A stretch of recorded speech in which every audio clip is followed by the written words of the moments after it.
Alright, what's up guys? My name is Zach and today I am driving a 1984 Nissan Maxima. Up front is a 2.4 liter inline 6 and down below is a 4-speed automatic transmission. Now I am super excited to be driving this here Maxima because up until I talked to the owner Bronson, I had no idea this car really even existed.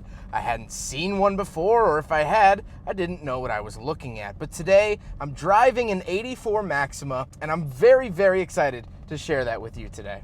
But before we get on with the rest of the video, if you are interested in helping out the channel, there's a bunch of awesome links in the description below. One is a Bluetooth OBD2 sensor, would not work on this car, but it will pair to your smart device and help you diagnose issues in your vehicle's 1996 and up. There is Con Plates, which is a suction cup license plate mount, or Cash for Cars if you're looking to sell your vehicle. Huge thank you to all of our sponsors, and every purchase helps out the channel. But let's get on with the video. But let's get back to that inline 6 under the hood. Well, it's actually from the Z cars, meaning the 240Z of the late 70s had this same engine. It's an L24 engine, and it doesn't make a whole lot of horsepower. I'll put it up on the screen, but it's nothing really too crazy. This isn't a very powerful car. This isn't meant for carving canyons. As we'll talk about later, this is a comfortable cruiser. But it's really interesting that it actually gets a Z Cars engine, and this was the last year that the Maxima came with that straight 6. Now, like I said, paired to it is a 4-speed automatic transmission, really a 3-speed with overdrive. Is it wowing me? No, it's fine. It's shifting.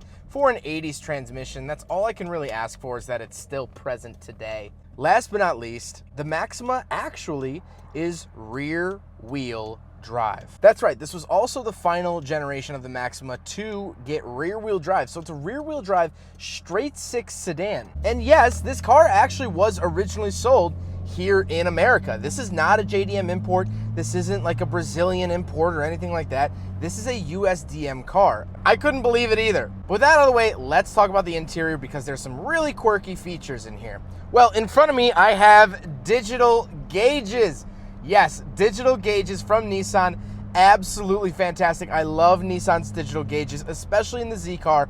But here I have my coolant temperature, speed, tachometer, odometer, and trip odometer are regular rollers. But then I have an electronic fuel gauge and a quartz clock because it's the 80s and we have to have a quartz clock in here. I also have some adjusters for that clock, and that's it. The gauge cluster is so cool and unlike anything I've ever seen. It's so unique, and I love this digital era of the 80s. I love when auto manufacturers thought that this was the way of the future, and to a degree they were correct, and to a degree they were wrong. But in the process, I think they made some of the coolest looking gauge clusters in the world. On the steering wheel, I do have my horn buttons and what would be a center pad, but over time, a previous owner has lost the center pad, I'm sure replacing something. So unfortunately, it doesn't have that center moniker, but it does have an 80s horn.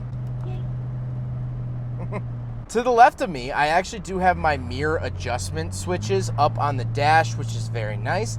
And then on the door, I have power windows. So I have 4 power windows here in the Maxima, which is fantastic, and a really nice feature for 1984. Moving into the center, I do have some sensors as well as 2 climate control vents. The really interesting thing is that they're plastic, but they almost bend and flex like rubber. Really interesting feeling here. And then I have a button for my rear defroster, hazard switch, and moving down I have my ashtray, 12-volt outlet, and my AC controls. This does have heating and air conditioning. Again, very nice feature. And what you're looking at now is the factory Nissan radio from 1984, which I think looks absolutely awesome, very period correct. I have bass and treble, balance, fader. They're these big, chunky, blocky dials, and I love that. And down below, I do have a cassette player, as well as some different settings for metal and normal, and it says Super Sound System. Nissan Super Sound System, just in case you forgot who might have built this car. Down below that, I actually have my cruise control, which is interesting. This is a very odd placing for cruise control. Resume and Excel is actually on the turn signal stalk, but down below is where you turn it on and off. Then I have the shifter itself. This looks plain and simple, pulled out of probably every other Nissan product of the era. And like I said, it is that 3-speed overdrive. Then down below the shifter, I have an interesting button. This is for voice warnings on and off. So if you're familiar with the 1980s Nissan Z cars, there's actually a voice that will tell you when the fuel is low, when your headlights are left on, things like that. Now, this current car, it's actually removed because the owner is actually fixing it to try to get that 80s feature back. So unfortunately, I can't play you a clip. One thing I forgot to mention is that a couple of other Nissan cars did have this voice, but it was digital and came from behind the cluster. In this here first generation Maxima, there's actually a tiny record player behind the dashboard that would play the voice. I also do have a button to turn on and off the overdrive for the transmission, which is very nice, given the fact that it is only a 4-speed when it does have overdrive. Then I have some central window switches and my power antenna switch. So of course this does get a power antenna, which is great and a very 80s feature. And of course, because this is an 80s car, it doesn't have cup holders, so the 1984 Nissan Maxima fails the big friggin' bottle test. Now, the seats are very, very comfortable. They're very 80s, and if you look at them, they look like they have buttons on them, which is just like 80s luxury, I guess. You wanted your seats to be a mirror image of your lazy boy recliner at home. And I guess, you know, objective reached by Nissan. But speaking of seats, we do have back seats, so let's go do a back seat review. So we're on the back of the 1984 Nissan Maxima, and you could tell the tan brown is everywhere. This is a product of the late 70s for sure, early 80s. The brown era of the 80s. I love it back here. The seats are nice and comfortable. The seat cushions look like they're literally pulled from my patio furniture, which is really interesting. I do have roll-out ashtrays back here. I get a center console that has nothing on it. It's just a big foam brick, which I love, very typical of the era. And that's really it. My head is barely starting to hit the ceiling. I'm 5'11". If I sit a little bit down low, I'm not going to be hitting the ceiling. It's nice and comfortable, and it's luxurious. I mean, it really, really is. So let's take a quick look at the trunk, and then we'll talk about the looks. All right, around the back of the Nissan Maxima, same key for the ignition, which is nice for 84. And you can see the trunk is very, very large. This is a full-size sedan, so you get plenty of space back here. Of course, normally there would be a little carpet, but it has since been removed. What can you do after almost 40 years? But that's it for the trunk of the Maxima. Now we got to talk about the looks, and I love the look of this Maxima. It's square body. It's interesting to look at. I love the cream color.